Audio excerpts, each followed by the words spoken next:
हमारे पंजाब में जो वैक्सीनेशन है वो बहुत ਵਧੀਆ ਚੱਲ ਰਹੀ है ਤੇ कोविड में बीच में एक ऐसा पार्ट आया था जहाँ पे थोड़ी सी वैक्सीनेशन की कवरेज है वो कम हो गई थी क्योंकि सब वैक्सीनेशन कोविड वैक्सीनेशन के लिए ही सब हमारे हेल्थ वर्कर भी काम करते थे। लेकिन आफ्टर कोविड वैक्सीनेशन, कोविड की जब ख़त्म हो गया हमारा पेंडेमिक, हमारी जो रूटीन वैक्सीनेशन है वो बहुत ही अच्छी चलती है।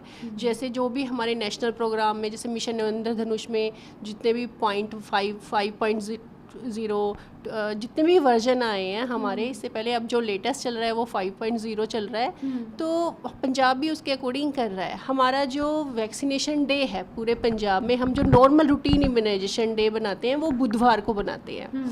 तो हमने क्या किया हुआ है, सब पंजाब के अंदर सब जो हमारे हर सब सेंटर में विलेजेस हमने चूज़ किए हुए हैं ताकि लोगों को ज़्यादा परेशानी ना हो। तो वो विलेजेस में उसके पास ही हर बुधवार को जो भी मतलब महीने में एक बार या महीने में जैसी उनकी जितनी भी पॉपुलेशन है उसके हिसाब से महीने में एक बार या 2 बार हम बुधवार को वहाँ पे वैक्सीनेशन करते हैं।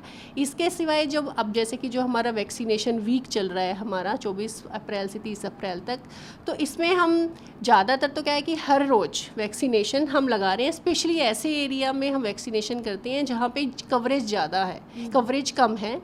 जैसे कवरेज कम हमारी ज़्यादा माइग्रेटरी पॉपुलेशन है या हार्ड टू रीच पॉपुलेशन है, या फिर हम जैसे लेबर्स है या जो अपने वर्कर्स हैं जो डिफरेंट फैक्ट्रीज़ में काम कर रहे हैं, वहाँ पे हमारे वर्कर्स खुद जाते हैं, तो वो वैक्सीनेशन वो वहाँ पे प्रोवाइड कर रहे हैं। और इसके अलावा जैसे जब हमारा कोविड ख़त्म हुआ था तो हमारे स्पेशली कुछ आउटब्रेक्स भी हुए थे। मीज़ल का आउटब्रेक हुआ था, तब वहाँ पे हम लोगों मतलब हमारी सरकार ने सैटरडे शनिवार को अलग से जाके, हर शनिवार या हफ्ते में 2 बार जैसे वहाँ पे उन जो भी अनवैक्सीनेटेड चिल्ड्रन थे उन्हें जाके वैक्सीन की।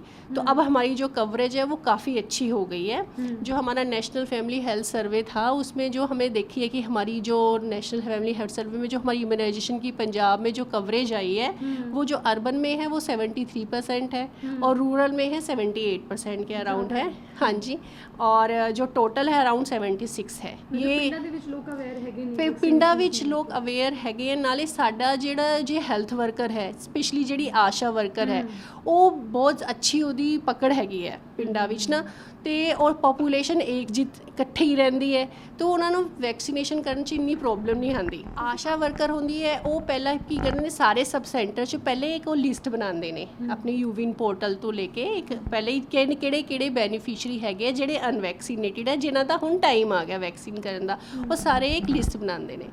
पहले लिस्ट बना के वो पूरी कंप्लीट देखते हैं कंप्लीट है कि नहीं। फिर आशा वर्कर ना घर जाके सारिਆਂ ਨੂੰ सद्दी आ भी तुहाडा ये खसरे का टीका हैगा या ये पेंटावेलेंट वैक्सीन है BCG वैक्सीन, जिहड़ी भी वैक्सीन है, जे होम डिलीवरी हो जाए बाई चांस कोई, वैसे तो होंदी नहीं, तो कोई हो जाए तो वो सारिਆਂ ਨੂੰ सद्दी है कि तुसी आ जाओ, तो बुधवार ਨੂੰ तुसी आके इस टाइम तो मतलब 9 बजे तो लेके 1 बजे तक तुसी आके अपनी वैक्सीनेशन करा जाओ। तो वो सारिਆਂ ਨੂੰ बुला के लियांदी है। फिर वो सारे के सारे आशा वर्कर सब ਨੂੰ मतलब चंगी तरह बिठाउंदी है, सारा इंतजाम करती है। तो ANM ਹੁੰਦੀ ਜਿਹੜੀ अपनी ANM भैन जी, वो सारिਆਂ ਨੂੰ टीके लगाती है। नाले आशा है भी इंश्योर करती है जे कोई नहीं आया वो वापस जाती है घर, उन्होंने बुलान कि आ जाओ तुसी, हुण लग रहे ने आ जाओ तुसी, तो फिर वो आके उन्होंने स्पेशली जे नहीं आए तो दोबारा बुला के फिर उन्होंने इंजैक्शन लगाती है। फिर तो उन्होंने थोड़ी देर आधा घंटा कहते भी तुसी बह जाओ ताकि कोई अपना एडवर्स इफेक्ट होवे, जिते कोई कुछ भी छोटा मोटा हो जाए या फिर कुछ भी हो प्रॉब्लम, ताकि उन्होंने आराम नाल ठीक कर हो सके। ये बाद भी आशा कर जाती है स्पेशली छोटे बच्चों ने कि कुछ होया तो नहीं, ठीक है बच्चे, कोई कुछ होया तो नहीं, जे होया तो माड़ा मोटा जेड़ा भी दवाई देनी है या डॉक्टर को दिखाना है वो दिखाते हैं। देखो जो बुखार वाली है वो स्पेशली जो हमारा DPT कंपोनेंट है, पेंटावेलेंट वैक्सीन जी 5 हम बीमारियां लई देंदे हैं, डायबिटी, ये diphtheria, pertussis, tetanus, haemophilus influenza B और हैपेटाइटिस बी, ਉਹਦੇ ਵਿੱਚ ਜਿਹੜਾ ਕੰਪੋਨੈਂਟ ਹੁੰਦਾ ਨਾ परट्यूसिस ਕੰਪੋਨੈਂਟ ਇੱਕ ਹੁੰਦਾ ਹੈ ਜਿਹਨੂੰ ਕਾਲੀ ਖਾਂਸੀ ਵੀ ਕਹਿੰਦੇ ਨੇ, ਉਹਦੇ ਲਈ ਜਿਹੜਾ ਆਪਾਂ ਇੰਜੈਕਸ਼ਨ ਲਗਾਉਂਦੇ ਆ ਉਹ ਕਦੇ ਥੋੜੀ ਜੀ सूजन भी थोड़ा हल्का जा उस तो सूझ जाता है, तो बुखार भी आ सकता है। वो वैक्सीन लगाने दे 24 आवर 24 घंटे बुखार आ सकता है।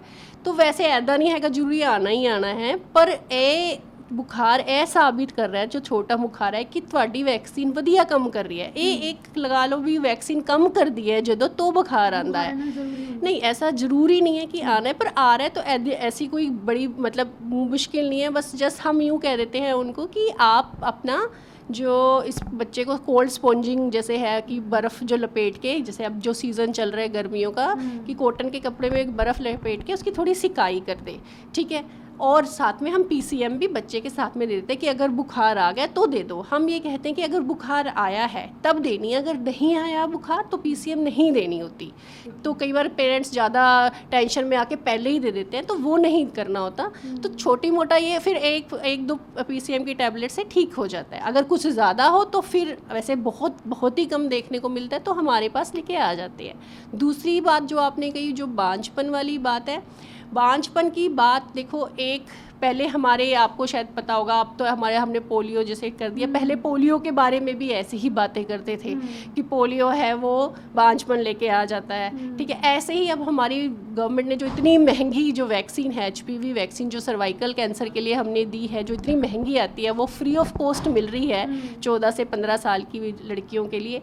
उसके लिए बहुत गलत फैलाया जा रहा है, किससे बांझपन की समस्या आती है। कैसे बांझपन की समस्या आ सकती है? गवर्नमेंट ऐसा क्यों करेगी? वो तो इतनी महंगी वैक्सीन, सर्वाइकल कैंसर है जो हमारे लिए, वो जो लड़कियों को हमारे देश में सबसे बड़ा फीमेल का जो कैंसर है, उसके लिए उसको प्रोटेक्ट करने के लिए है वो। इस मतलब वो बहुत महंगी वैक्सीन भला करने के लिए आई है। इसको बिल्कुल गलत तरीके से बांझपन के साथ एसोसिएट किया जा रहा है, जो बिल्कुल गलत है। ऐसा बिल्कुल भी नहीं है।